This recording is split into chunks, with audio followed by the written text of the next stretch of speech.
What is going on, everybody? Welcome back to Blitz Sports Media. I am Ryan Lincoln. I'm here with Dan Loya tonight. We are talking Eagles and Cowboys, all the reactions from postgame. Dan, this was a great opening game. Within the first play, we had a massive injury, some spit thrown all over each other. We had a player thrown out of the game. And it didn't disappoint after that with a massive delay.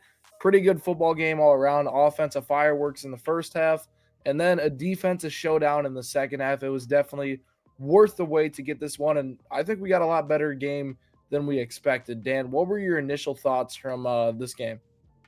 Yeah, no, it was a physical football game, man. I mean, I know a lot of people coming in thought the Eagles were going to steamroll the Cowboys, but I mean, the Cowboys hung in there, man. It's week one of the NFL season. I know most of the starters didn't play at all either, so maybe there's a little rust, but it was a high scoring affair in the first half. The teams adjusted in the second half, and Eagles come out with the victory. Yeah, I think the most interesting part of this one was how well the Cowboys offense looked in the first half under Brian Schottenheimer. They were running the ball Yeah. well. Javonte Williams looked like he fit that gap scheme they were running pretty well. A lot of power concepts that I noticed very early on from this Cowboys team, which was interesting to see them kind of go to more of that versus the Mike McCarthy scheme they ran for years, where it was more of a spread offense. And what was interesting for me was the fact that Dak Prescott, after missing all that time, looked really sharp in that first half. Dan, what did you see from him in that game? Yeah, no, I agree with you. I thought he looked really good. Coming off a hamstring injury he dealt with all of last year, and I just thought he looked sharp, man. I know, like even last year when he dealt with pressure, he kind of got happy feet like Peyton Manning, and tonight he looked calm, composed, and he was moving a lot. I haven't seen him move like that in a while. I mean, it reminded me of his rookie season in 2016 when he's moving like that. So it's good to see him like that, moving around in the pocket and throwing dimes all over the yard. Yeah, no, I think Dak Prescott honestly impressed me in terms of his composure in the first half, being able to lead this team to multiple drives. And I mean, the Eagles defense is a good unit. They were kind of beating themselves, it felt like, in the first half at times between all the personal foul penalties this unit had, all that stuff on top of it. And they weren't getting any pressure to start this game. And it was pretty easy for the Cowboys. That offensive line looked really sharp. I think you have Yeah. to feel comfortable as a Cowboys fan seeing what this team did and how they performed. And you're like, okay, we might not be half bad this year, kind of based on how our offense looks. I think George Pickens, obviously, he didn't have a big game, but you saw them try to stretch the field with him early on. I think he'll be better as the season goes on. And obviously, CD Lamb and Dak Prescott were on the same page the entire night, but everybody's going to be talking about one thing, and it's the drops from CD Lamb, especially late in this game in that fourth quarter drive. It ultimately felt like cost the Cowboys a chance at coming back. He hauls down one of those passes. They're on the Eagles side of the field, and who knows what happens after that. And things could completely change. Obviously, great duo. How much of this game is on CD Lamb himself? No, I wouldn't say it's all on CD Lamb. At one point I wrote in my notes. I think the turning point of the game was right before the lightning delay. Dak had Ferguson, the tight end, wide open down the middle, and he underthrew him. Yep. I mean, dude, that should be a layup of a touchdown. He scores, they take the lead, and you never know what happens. But I Dude, mean, after that, that both teams didn't score. and the thing was too is you have that the play where Ferguson gets underthrown on that ball, the play where Penalty. Ferguson gets the personal foul penalty where he probably should have hauled Yeah. that ball in despite him getting Yep. absolutely laid out by Blankenship. Then they're on the goal line, and then Miles Sanders fumbles the ball. Those three plays completely changed the Cowboys' momentum on the offensive side of the ball. They were never able to recover after all those miscues, and it was definitely something that changed the whole flow of the offense. Up until that point, I was like, man, the Cowboys offense is going to keep them in this game regardless of what Yeah. happens because of how strong they were playing. But the momentum swings of those plays were absolutely unreal. And kind of after that point, it was Dak Prescott wasn't as sharp. The offensive line and the running game kind of disappeared. And we saw CD Lamb start to struggle catching the ball. All those things happened out of the break, and it really struggled. But the one thing that, stayed on par or got even better was their defense.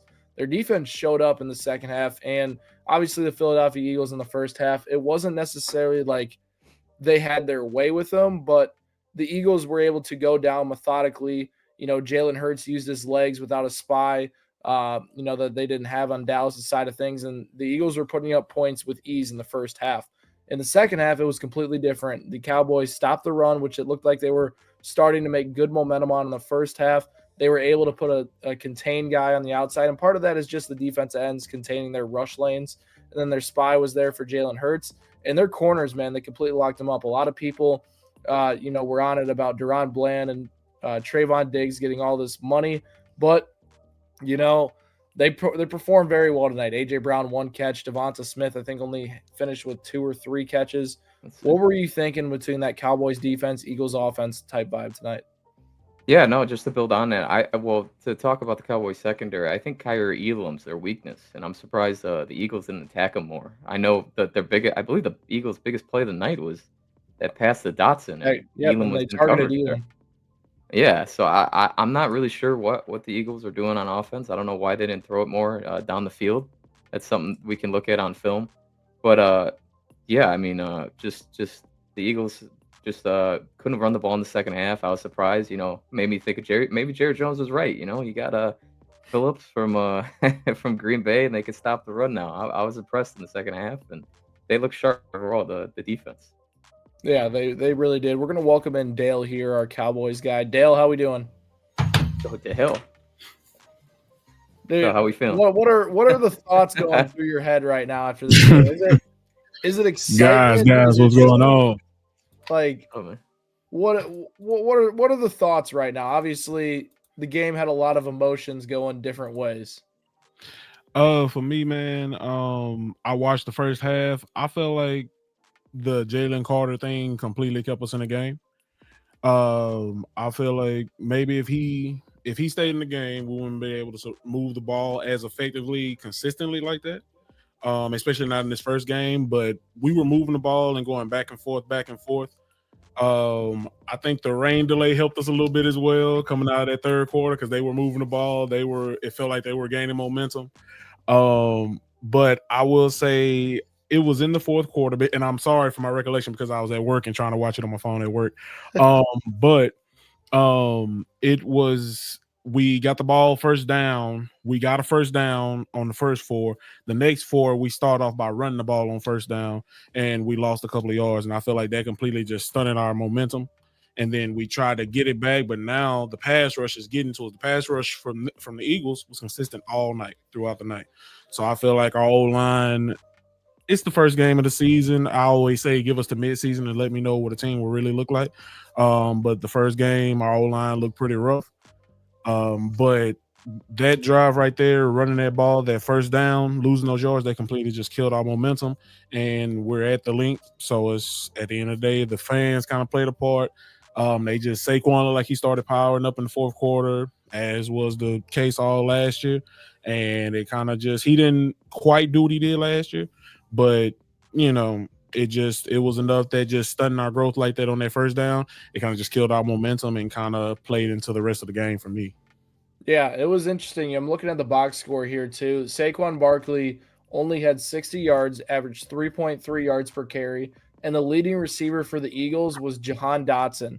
If you would have told me that entering this game, I would have been like, man, the Cowboys should have won this ball game. And I really think what's interesting about what's going on in terms of like where the momentum shift that you kind of talked about, it was kind of what me and Dan alluded to. The Jake Ferguson touchdown that was underthrown, the Miles Sanders fumble on that goal line, and then the rain delay. And then the offenses for both teams completely disappeared. And, you mentioned Jalen Carter and him getting thrown out of the game right away. That changed what the Crazy. Philadelphia Eagles had on their front. And, missing a player like that is a big time loss for any sort of defense. And, Javonte Williams was able to get going early. They were able to, mix pass plays off of that.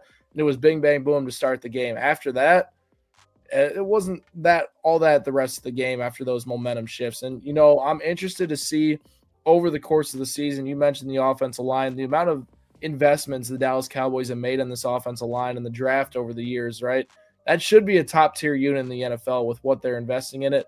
I think I'm encouraged about, the run defense. Jerry Jones' big thing, why he traded Micah Parsons, is he's got to stop the run. And it's stupid, but I was impressed with how they stopped the run tonight. Listen, they're not going to rush the passer well. I think we all saw that today, but if they stop the run and the Cowboys offense scores 28 points a game, maybe they have a chance. Dan, what are your thoughts kind of on what you've seen from the Cowboys? Is this team better or worse off from what you thought going into it? Well, I think after week one, I think their offense is going to be pretty good. I mean, the Eagles defense is sharp even without the goddamn it, I'm blanking. Carter after getting ejected. The Eagles are deep, man. They're deep at all levels of the defense, and the Cowboys are moving the ball that first half, and I think their offense is going to be a solid all season. A Dak, I alluded to earlier. I mean, he looked great. He looked great. Maybe he's back to form, and CD Lamb is the focal point. We know after week one, Lamb, if the offense runs through CD Lamb, so he's going to have a huge year this year. Dale, how about you? I feel like going on through the rest of the year, we'll be fine. So the defense kind of worries me a little bit because in that first half, both offenses were kind of, I wouldn't go as far as to say having their way, but they were moving the ball. I mean, I know it's the first game of the season. This is your first extended action since the last season ended. And as I've seen many pro athletes say, practice is completely different from running a full game, no matter what drills you can run or what you can do. So with it being the first week, once again, I reiterate, I always say give it to mid-season, just like the Ravens last year. I know Derrick Henry's debut was kind of rough, or not what people were looking forward to with him being with Lamar Jackson in that offense. But I just said give him and that O-line till mid-season. Let's see what they look like. Second leading rusher in the league. So I just feel like give it a few games, let them settle in, because now we know without Michael Parsons, we don't at this moment in time have that dominant edge rusher to be able to put pressure on the quarterback. So we have to rely on that offense to move the ball, and not only move the ball, but maybe control the clock more. Maybe it's not fireworks every single game versus we know we can, depending on the defense that we're playing, we know we can move the ball on you. We know we can pass the ball on you, but we're still going to control this clock to give our defense that time to rest, to keep them off the field as much as possible, and to be able to control this game to where we're doing what the Eagles are doing and grounding and pounding and passing here and there when we have to, and getting this clock down in the fourth quarter, and we walk out of there with the W. Yeah, and I think that strategy can work, especially in the division. I mean, what's interesting about the division too is like outside of the Eagles, the Giants and Commanders have very flawed rosters as well. There's not like all these teams in the division are absolutely stacked. Washington obviously had a really deep playoff run last year, but they have their own problems on defense that honestly I think the Cowboys might match up well with what I watched tonight. So I think that those two teams battling out, and obviously they had some really good games last year as well. I'm interested to see how those matchups work out. I'm going to take a little turn here on the Eagles side of things. My biggest concern is Kevin Patullo and their offensive coordinator. I'm a little bit concerned on how the utilization went for the Philadelphia Eagles today in terms of, how they should be attacking offenses. Obviously, Saquon Barkley is going to be a massive part of this team, and I think the Landon Dickerson injury, Jordan Mailata also got a little bit banged up on that play. That definitely contributed to the offensive line struggling a little bit in the second half. But even in the first half, this is not a very explosive-looking offense right now against a Cowboys defense that had no pass rush to start the game. I mean, Jalen Hurts, you saw the graphic today. He had the most time to throw in the NFL during 2024. It's basically the same offensive line minus Mekhi Becton. Jalen Hurts gets through 3 reads, and he has to dump down to Dallas Goedert. That's not a good sign for me that the play design is necessarily strong down the field, and this is an all-pro wide receiver in A.J. Brown that they have. Devonta Smith could easily be a number one potentially on another team, and they can't seem to scheme these guys open, and it's a little bit concerning for me. And obviously having Saquon Barkley should help that, but we didn't really see many deep shots outside of the one Jahan Dotson shot to right next to Kaiir Elam, who I don't think they picked on enough, and that was a great play call, and we should have seen more of that. And I was very impressed with how Jalen Hurts threw that ball. I think Hurts' deep ball has significantly improved over the past few seasons, but they just need to be able to do this more often. It has to be a situation where it's A.J. Brown one-on-one. We're taking our shot there. You saw how much CD Lamb was utilized for the Dallas Cowboys, and it kept them in the game like that. The Eagles almost played tonight like we're going to, ground and pound. We're not going to take risky plays or take too many shots over the top. I think it kept the Cowboys in the game longer than they should have been, especially in the second half. It was 21-17. Eagles had the ball coming out, and they could have easily gone down and scored with a little bit more aggressive play calling and made it 28-17 like that. Dan, what are your thoughts on the Philadelphia Eagles and how they look tonight? Yeah, their offense is. I mean, obviously it's week one. We don't want to overreact, but Yeah. I would like to see AJ Brown to get more targets. I mean, all game he only got one target. He's got one reception for 8 yards. On the other side, the Cowboys, CeeDee Lamb had 6 targets in the first half. I mean, he finished 13 targets for the entire game. I And mean, those that's are a two huge guys we difference. have right next to each other in our top Yeah, I 100. mean, yeah, AJ Brown is every bit as talented as CeeDee Lamb. I would like to see him be the focal point of the offense with Saquon Barkley. So yeah, like I said earlier, I would like to look at the film, dive in, maybe a little bracket in them. Maybe they're doing little brackets or plain zone coverage. Who knows? I got to look at the film, but I would like to see what happened, with the Eagles offense tonight. Yeah, Dale, what were your thoughts on kind of how Philadelphia attacked the Cowboys tonight? I will. Well, first I want to say because I saw a comment come across the ticker. CD top 3 all day. I'm rocking with 88, 7 days a week and twice on Sunday. But I found it very surprising that, for one, Jalen Hurts to me looked so calm tonight. Like, it just seemed like, I know he was moving around. He was obviously running a lot because between the opportunity presenting itself and maybe a pocket collapse and him having to make that play, but just throwing the ball, he looked really good to me tonight. And considering, what scares me is that they moved the ball up and down the field, and AJ Brown didn't catch a pass until the last 2 minutes. Yeah. And that was the only pass that Yeah. that was his first target and first catch. So that's what scares me about the way that they move the ball, and that this is week one. We have all season for you to ramp up, for you to explore different parts of your offense, because obviously what works. The offensive line works. Saquon Barkley works. Even though Saquon Barkley only averaged, 3.3 yards per carry tonight, Yeah. he still made plays when they need to make plays. In that fourth down, catching a one-handed pass, stiff arming the guy, first down. Things like that are what win games. The stats don't always show the impact that player has on the game. So for me, they look for a week one game, considering the fact that, hey, the other team doesn't have their pass rusher and things like that, rain delay, everything, and it being a divisional game and always being scrappy, dirty, gritty. They look really good. And like I said, that scares me, being a Cowboy fan, that this is what we're seeing week one, and they have so much time to knock off rust and to improve and get better and to get closer and closer to their peak. Yeah, and I'm interested to see, obviously, we talk about that week one rust knocking things off. Is, week one's typically when we see coordinators open up the playbook, show their flashy plays that they got in the bag. I don't know how many times we saw that from the Eagles tonight. So I'm interested to see how cookie cutter this offense will be this year, or if they're going to have some tricks up their sleeves. Obviously, Kellen Moore did a great job of mixing, the old school Eagles style up under, the previous offensive coordinators and bringing in a little bit more of a spread offensive scheme to Philadelphia. If they get back to the older style, I think that honestly hurts them more. They are at their best when they can play hard-nosed football and spread teams out. So I'm interested to see what Philadelphia does. Obviously, next week is going to be a great test for them. It's going to be, a real thing with where this Eagles offense is going to be. Let's talk about the game tomorrow, guys. Chiefs and Chargers. Dan, I'll start with you. What are you looking to see in this matchup? Any key matchups that you're standing out in your eyes?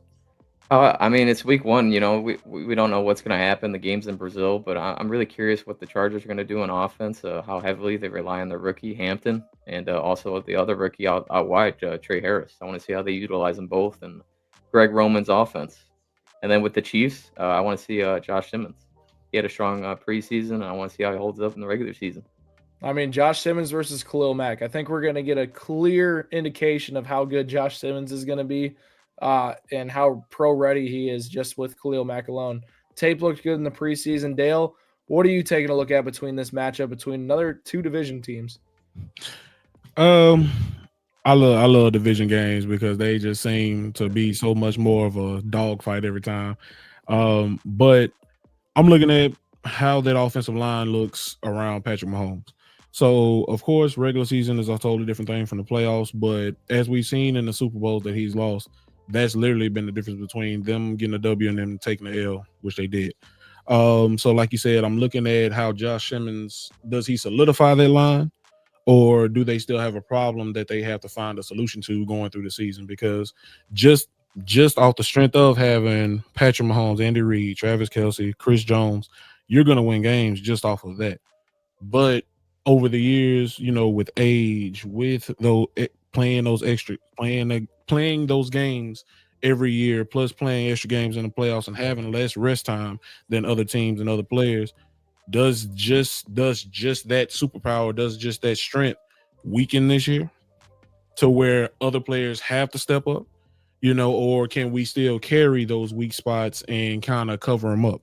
Because once again, you run into a team like the Eagles in the Super Bowl, Jalen Carter not getting thrown out of every game. And guess what? Having that head of the stick right there, that puts everybody else in their proper place to be able to affect the game and make those plays that they need to make, versus everybody having to take a step up. And it's like, well, none of us are exactly Jalen Carter. So now the game plan completely shifts. So I'm very interested to see how the offensive line plays, like you said. That Khalil Mack, Josh Simmons matchup. I'm really I know he's a rookie, so it's like if he gets destroyed, you got to take it with a grain of salt a little bit. But I want to see if he can have a steady performance and hold his own.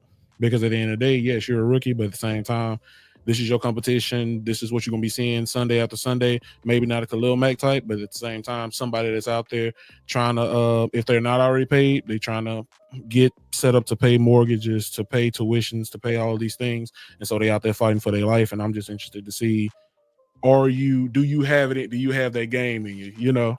Are you a gamer? You know what I'm saying?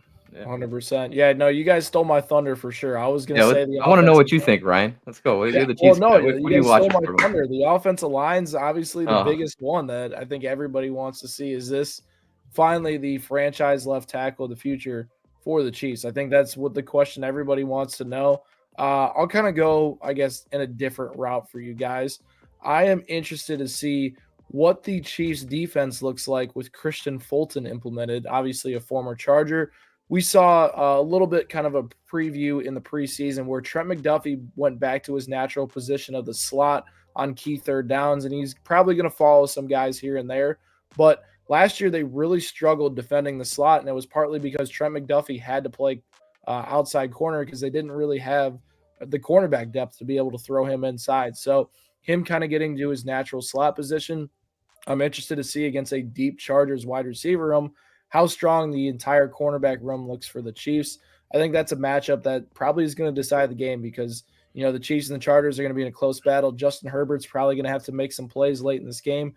Can the Chiefs corners hold up against a solid Chargers wide receiver room? I think we'll probably see McDuffie against Ladd McConkey a good amount in this game, but is Keenan Allen going to take advantage of Jalen Watson or Christian Fulton, or is it going to be a guy like you mentioned, Trey Harris, that steps up in his first NFL game and takes advantage of those guys? I'm interested to see because, this Chiefs defense the last 2 years has been really good.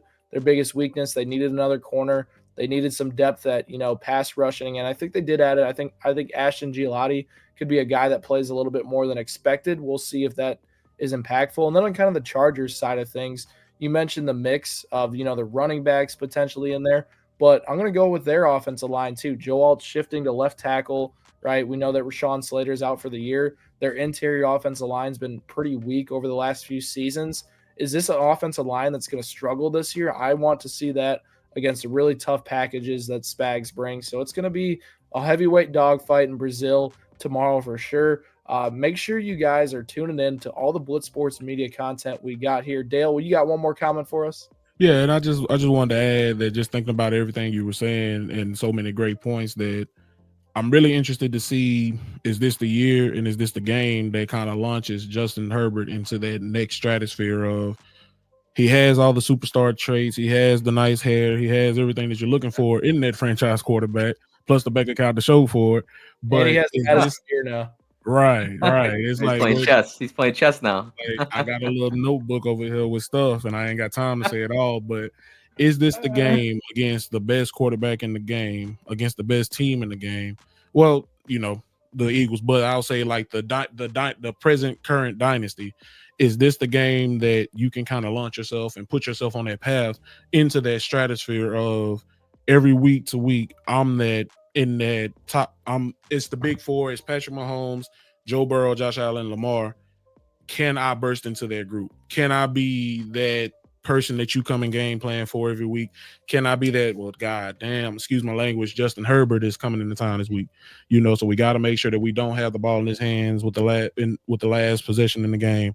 Can you put yourself into that group? You've shown stretches, you've shown, that you have the tools, but can you put it all together? Yeah, you make a great point. Herbert is Mr. What If man, and if he can finally capitalize on some of these situations, maybe the label will be taken off and put on Josh Allen. But we got one more question here for fantasy football purposes. You dropping Nick Chubb for Brian Robinson. I will probably hold Nick Chubb in that situation. I know we heard about Christian McCaffrey's calf injury, but I think there should be other players on your roster a little bit worse than Chubb that you should consider dropping. Chubb still is going to have a massive workload to open up the season, and we really don't know how significant Christian McCaffrey's calf injury is. Obviously, it's Thursday right now. Teams are getting towards the end of their practice schedule. If McCaffrey just had a little bit of soreness, they'll probably list him as a limited. So I wouldn't look too deeply in it until we get more news potentially tomorrow. But if you have lower guys on your roster, I would recommend going through and dropping them. Well, guys, really appreciate you tuning in the first stream of our 2025 NFL season. We'll be back Sunday with another live stream, so make sure you guys have notifications on for that. Hit that subscribe button if you're on YouTube for more content, and us three will catch you guys next time.